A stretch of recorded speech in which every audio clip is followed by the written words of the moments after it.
Hello friends, मैं हूँ वृंदा दवे और फिर सत्तू का फोर्थ एपिसोड लेकर आ चुकी हूँ। तो चलिए शुरू करते हैं आज का एपिसोड। लास्ट एपिसोड में हमने देखा था कि सत्तू का सिलेक्शन नहीं हुआ और वो उनके बेस्ट फ्रेंड अखिल को एज अडॉप्शन लेकर गए, जिससे वो बहुत ही ज़्यादा अपसेट हो गया था और वो जाकर अपने कमरे में बैठ गया था। उसके बाद रोज़ वो अखिल को बहुत ही ज़्यादा मिस कर रहा था क्योंकि वो उसका बेस्ट फ्रेंड था। तो इसीलिए वो रोज़ अब तो उसे बिल्कुल भी मन नहीं कर रहा था कुछ भी करने का। वो स्कूल जाता था, सारी चीज़ें तो करता था, पर स्माइल उसके चेहरे से जैसे गायब सी हो गई है। जो बॉन्डिंग उसका अखिल के साथ था वो शायद किसी और के साथ बन ही नहीं पाया था। इसलिए वो बच्चा बहुत ही ज़्यादा गुमसुम सा रहने लगा था। पहले भी वो इतना ज़्यादा नहीं बोलता था, पर सबको पता था कि जब वो अखिल के साथ रहता था तो वो बहुत ही ज़्यादा खुश रहता था। पर उसके जाने के बाद अब तो वो बहुत ही ज़्यादा मायूस हो गया था। वो कहते हैं ना कि पूरे आश्रम में जो बॉन्ड था उसी के साथ था और किसी के साथ उसका इतना नहीं जमता था। कुछ वक्त ऐसे ही बीत गया और तकरीबन 5-6 महीने निकल गए और उसके बाद जैसे ही सत्तू और वो सब कहीं बाहर गए थे तो अचानक से अखिल उसे दिख गया और वो सीधा जाकर उसके गले लग गया। बट वो बिल्कुल भी चेंज हो चुका था। उसकी पर्सनालिटी, उसका लुक, उसका बिहेवियर, एवरीथिंग। बट वो सत्तू को नहीं भूला था। उसने तुरंत उसे गले लगा लिया और उसी के साथ वो बहुत ही ज़्यादा खुश हो गया कि उसे सत्तू से मिलने का मौका मिला। वो भी उसे मिस कर रहा था, पर वो चाहकर भी नहीं बोल पा रहा था कि चलो मिलने चलते हैं मेरे फ्रेंड से। पर अब फाइनली वो दोनों मिले हैं तो वो बहुत ही ज़्यादा खुश थे एक दूसरे को मिलकर। सत्तू को इस वक्त गिल्टी भी महसूस हो रहा था कि लास्ट टाइम जब वो गया तो वो उसे ठीक से बाय भी नहीं बोल पाया। और उसी के साथ अखिल ने कहा, चलो मैं तुम्हारे साथ चलता हूँ और हम हमारे नए दोस्त के साथ खेलते हैं। सत्तू को थोड़ा ऑकवर्ड लगा और उसी के साथ उसने कहा, ठीक है चलो, ये तो मेरा दोस्त है, बाकी के उसके दोस्त है तो कुछ ना कुछ तो देख लेंगे। और उसी के साथ वो ज़्यादा अनजानों से इतना घुलता मिलता नहीं था, पर फिर भी अखिल की वजह से वो चला गया। अखिल जैसे ही सबके साथ उसे लेकर गया तो वहाँ पर बहुत सारे उसके दोस्त से पूरा ग्रुप था। तो उसने सबको मिलवाया कि ये देखिए ये मेरा दोस्त है सत्तू। और उसी के साथ सब लोगों ने सत्तू को मिलकर उससे पूछना शुरू कर दिया कि अरे वाह। पर सत्तू दिखने में बहुत ही ज़्यादा सिंपल था। ऑफ कोर्स उन लोगों के जैसा नहीं था। उसने सिंपल से टी शर्ट और नीचे शॉर्ट्स पहनी हुई थी और उसी के साथ उन लोगों ने बहुत ही ज़्यादा अच्छे कपड़े पहने हुए थे। तो सब लोग उससे पूछने लगे, तुम्हारे पापा का नाम क्या है, तुम्हारे मम्मा का नाम क्या है, क्या करते हैं वो, तुम कौन से स्कूल में पढ़ते हो। सारे बच्चे उससे पूछने लगे और उसी के साथ वो अपना भी बताने लगे। कोई कह रहा है कि मेरे पापा ये करते हैं, कोई कह रहा है कि मेरे मम्मा ये करती है, मैं ये स्कूल में पढ़ता हूँ। ऐसे करके सब लोग बातें करने लगे और उसी वक्त सत्तू का मुंह लटक गया। वो जितना खुश था अखिल से मिलने पर, वो अभी उससे भी ज़्यादा वो दुखी हो गया क्योंकि जो सवाल उसके मन में कांटे की तरह हर रोज़ चुभते हैं, आज वो कुछ ज़्यादा ही उसको लेकर पॉसेसिव हो रहा था।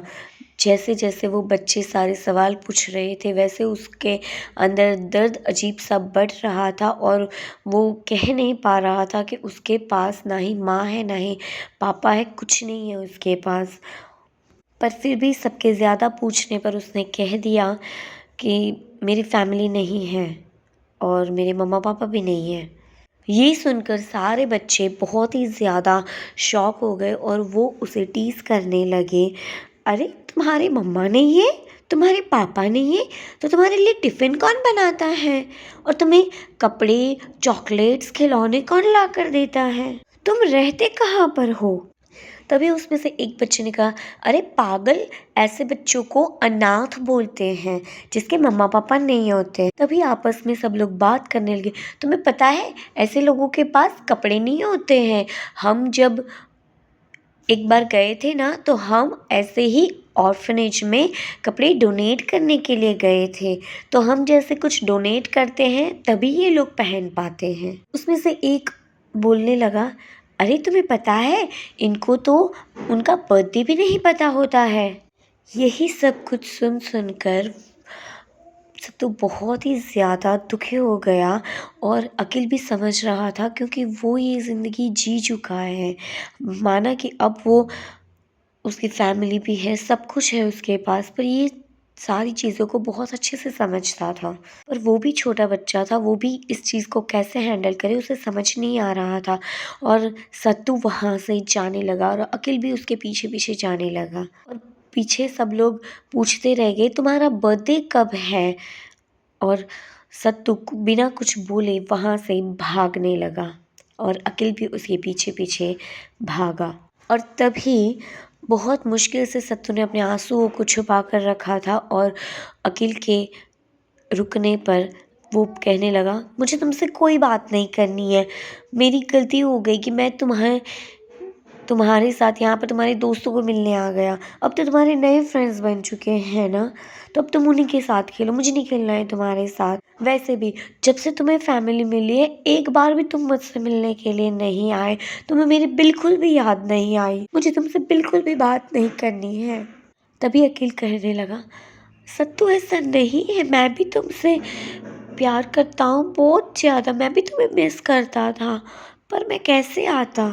तभी सत्तू कहने लगा, तुम झूठ मत बोलो बिल्कुल भी, अगर तुम मुझे मिस करते तुम मुझे मिलने ज़रूर आते।